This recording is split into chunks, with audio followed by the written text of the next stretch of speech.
మిత్రులారా, వాస్తవంగా మీ దగ్గరికి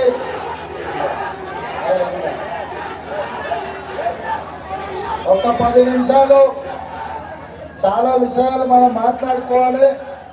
కాస్త ఓపిక బట్టి మిత్రులందరినీ సహకరించాల్సిందిగా కోరుకుంటూ, వాస్తవంగా మీ దగ్గరికి 7 గంటలకి రావాల్సి ఉండే, కానీ కొత్తకోటలో మీటింగ్ లో ఇట్లనే మీలాంటి కాంగ్రెస్ పార్టీ కార్యకర్తలు ఉత్సాహంతో అక్కడ వాళ్ళు వదలకపోవడంతో ఆలస్యమై హెలికాప్టర్ ఎగరలేదు.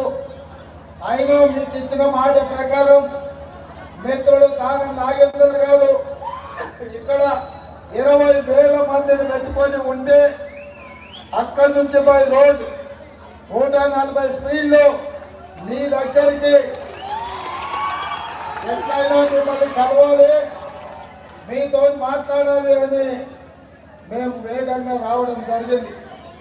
ఈరోజు ఈ కార్యక్రమంలో మాజీ పార్లమెంట్ సభ్యులు, కార్యనిర్వాహక అధ్యక్షుడు అంజన్ కుమార్ యాదవ్ గారు, ఈ ప్రాంతంలో మొన్న ఎన్నికల్లో పోటీ చేసిన ఆయన సంతోష్ గారు, మా సోదరిమణి మేయరమ్మ గారు, డిప్యూటీ మేయర్ గారు, అనిల్ కుమార్ యాదవ్ రాజ్యసభ సభ్యులు, కాంగ్రెస్ పార్టీ నాయకులు, కార్యకర్తలు అందరూ కూడా అఖండమైన స్వాగతం పలికి మా ఆడబిడ్డలు వేలాదిగా వచ్చి దానం నాగేందర్ గారిని ఆశీర్వదించడానికి వచ్చినందుకు మీకు అందరికీ మనస్ఫూర్తిగా ధన్యవాదాలు, కృతజ్ఞతలు.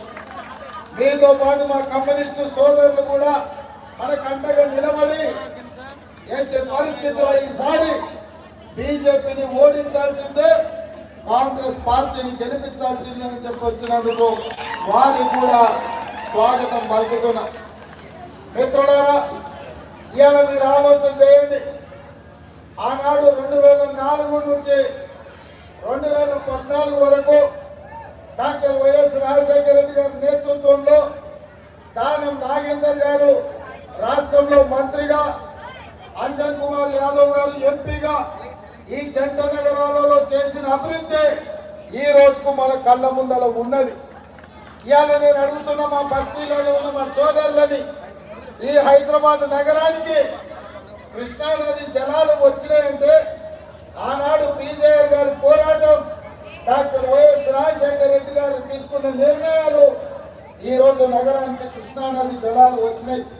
కృష్ణానది జలాలు సరిపోవడం లేదు అని జంట నగరవాసులు అడిగితే గోదావరి నుంచి కూడా జలాలను రప్పించి ఈ రోజు జంట నగరాల దాహార్తిని తీర్చింది అంటే అది కాంగ్రెస్ పార్టీ కృష్ణా గోదావరి జలాలను తెచ్చి నగరంలో ఉన్న దాదాపుగా 150 లక్షల మందికి తాగడానికి నీళ్ళు ఇచ్చింది. ఇదే కాదు, ఇవాళ ఈ మెట్రో హైదరాబాద్ నగరంలో పేదలు ఎక్కడి నుంచి ఎక్కడికైనా వేగంగా వెళ్తున్నారు, ఈ ట్రాఫిక్ జామ్ల నుంచి తప్పించుకుంటున్నారంటే ఆ మెట్రో రైల్ని కాంగ్రెస్ పార్టీ తీసుకొచ్చింది.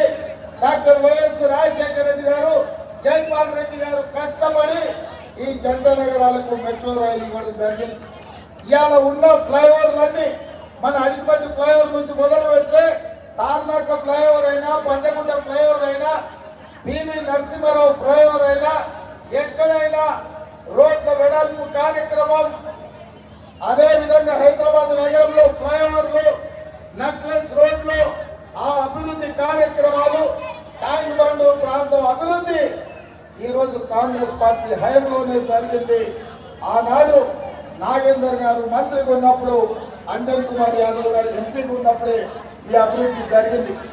ఇదే కాదు, ఇవాళ జంట నగరాలలో ఇతర రాష్ట్రాల నుంచి, ఇతర దేశాల నుంచి వేలాది కోట్ల రూపాయల పెట్టుబడులు తెచ్చి లక్షలాది మంది ఉద్యోగులకు ఉద్యోగ ఉపాధి అవకాశాలు కల్పించింది. ఐటీ పరిశ్రమ, ఫార్మా పరిశ్రమ, ఆనాడు కాంగ్రెస్ పార్టీ తీసుకొచ్చిన పరిశ్రమలే ఈ రోజు మన కళ్ళ ముందర ఉన్నాయి. అంతెందుకు ఇవాళ కేటీఆర్ అప్పుడప్పుడు